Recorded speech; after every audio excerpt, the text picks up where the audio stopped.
people don't feel they're spiritual, but still it could be really helpful to expand into a more greater awareness. Yeah.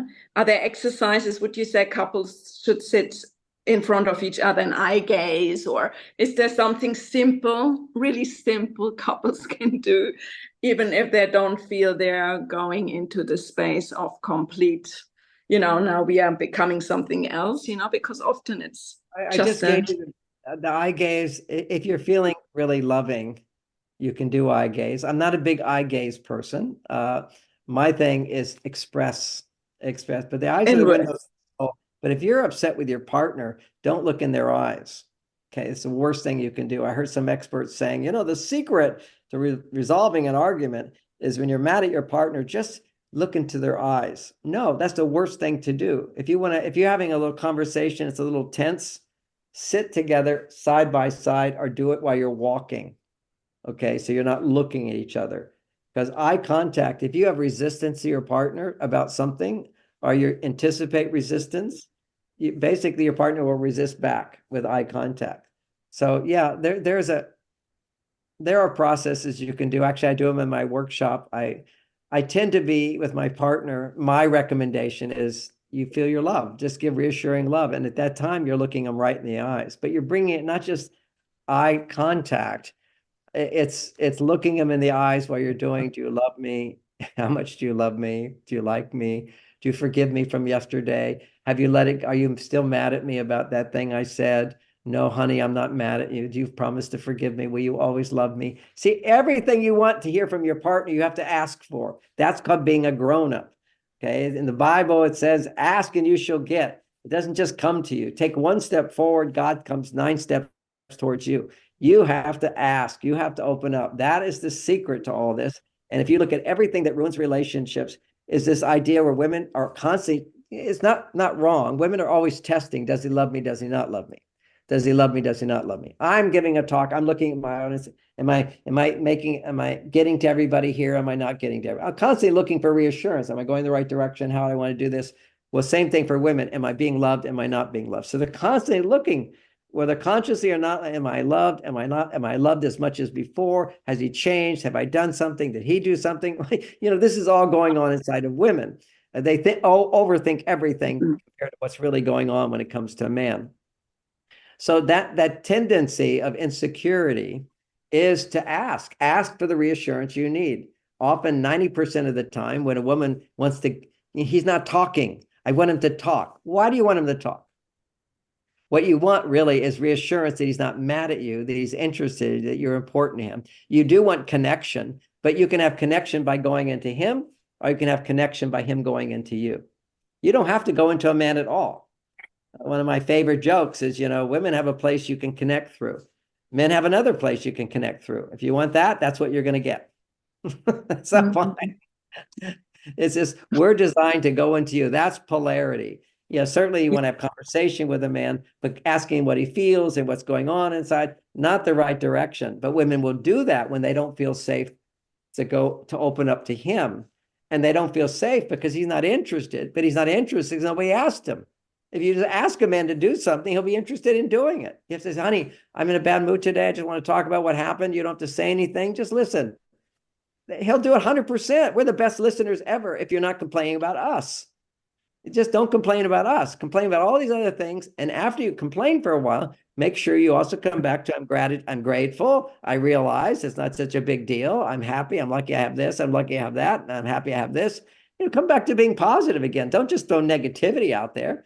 Come back to sharing. And it's easy. It's a little discipline. Is if you focus on a little negativity, that will raise your estrogen too. All negative emotions or positive emotions raise estrogen. But it doesn't last. If you're doing negative emotions, it goes up and it goes right back down. If you share positive emotions, it stays up.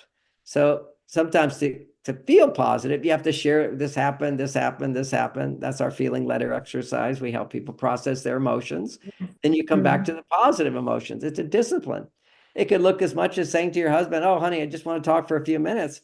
Oh, today, there was so much traffic. I had to talk to so-and-so. He did the same thing. He didn't pay. I keep calling these people and they didn't do that. And so she complains a little bit, shares her frustration, disappointments, her worries, her concerns. And then she says, but actually, I'm really grateful I have this. I'm lucky we did this. And I realized it wasn't a big deal. And I'm so happy to have you listening to me. I feel so much better. I feel connected. Thanks so much for listening. Boom, that's like a few minutes. And he listened to you and you got your need to connect. She needs to connect. One quick little thing, with a little technique, my daughter has that class, Understanding Women, at marsvenus.com. And one of the things that I just think is so brilliant, she shares so many brilliant things that I didn't think of it, so I really think it's brilliant, which is when her husband is listening to her, sometimes he completely detaches, like so many men, because he's thinking about it. He's not feeling what you said, but he'll suddenly just pull away, and emotionally she'll feel he disappeared.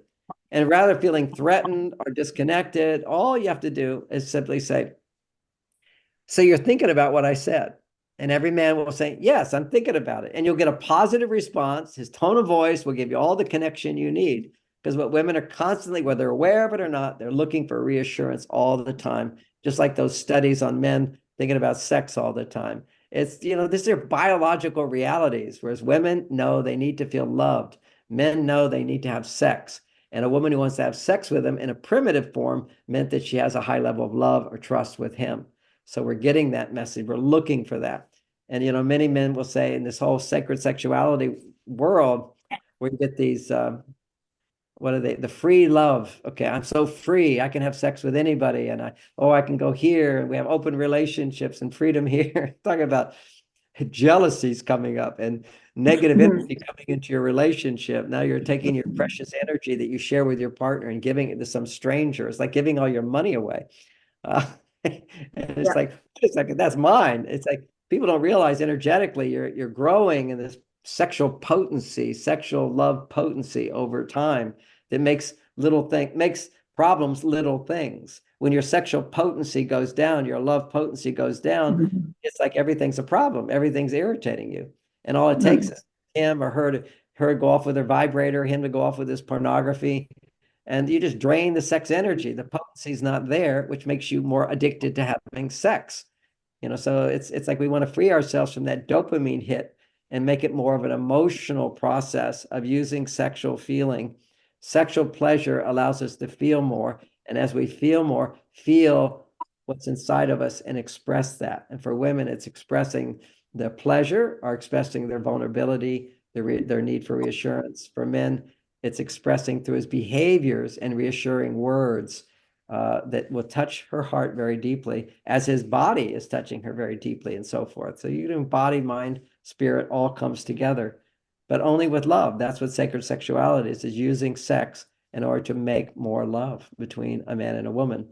And I was making the point about these guys who say, okay, we're designed to have many women. No, you're designed to make babies. And if one woman won't have baby with you, then you're designed to find another one until you can make a baby. Because when you can make a baby with a woman, which means she loves you, you find a woman that theoretically, women didn't want to have sex with you unless they felt enough love for you that she could trust you to be there for her. See, that was the whole idea of waiting for marriage. The logic behind it is you don't have sex until you're married, because when you have a baby, he's got to stay. So basically, when women feel enough love for a man, knowing he'll stay, then you have sex where you can have a baby. And if you actually have sex with a baby, this is now biology. If I have sex with my wife, after sex, I've made different hormones that have had sex with porn or sex with a prostitute or sex with a one-night stand or another woman or an affair. My body literally knows who you're having sex with. Are you having sex with somebody who loves you, who depends on you? If I have sex with someone who loves me and depends on me, my body makes prolactin. Prolactin inhibits my desire to have sex with other women because it means I found the woman to love me. So we're all looking for love as well. We have to be successful to get the love. But when you get that prolactin drop, it inhibits your desire for sex. It will also keep you from having sex with your partner very quickly, which happens for couples, heterosexual, all couples lose their desire for sex when they love their partner. It's kind of paradoxical, but love produces prolactin. Prolactin lowers dopamine. And dopamine, if you're depending on dopamine or intensity in order to produce testosterone and estrogen, then without the high dopamine, you're not going to have your sex drive. That's why you need polarity. So you need to be with somebody you love, that's sacred, and that will produce polarity.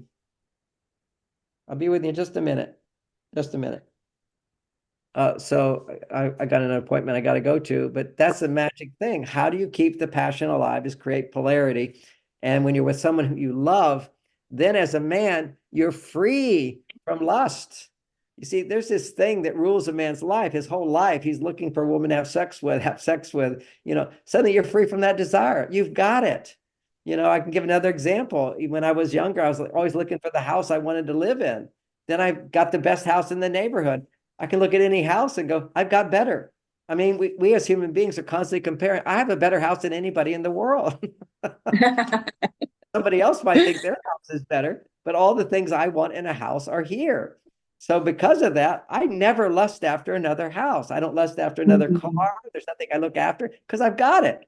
And that's freedom, the freedom to not have to try to get more. I've got it and I'm passionate about it. That's what monogamy can give you if it's sacred sexuality, where you find what you're really looking for and you hunger for it. Now, once you satisfy it, I'm not thinking about sex. I never think about sex because I get in bed, I get naked with my partner, boom, it happens. It's there, having what you want, as opposed to, oh, I can't have it now, can't have it now. And this is what goes on with people when they don't understand what we've been talking about, which is how to create sacred sexuality.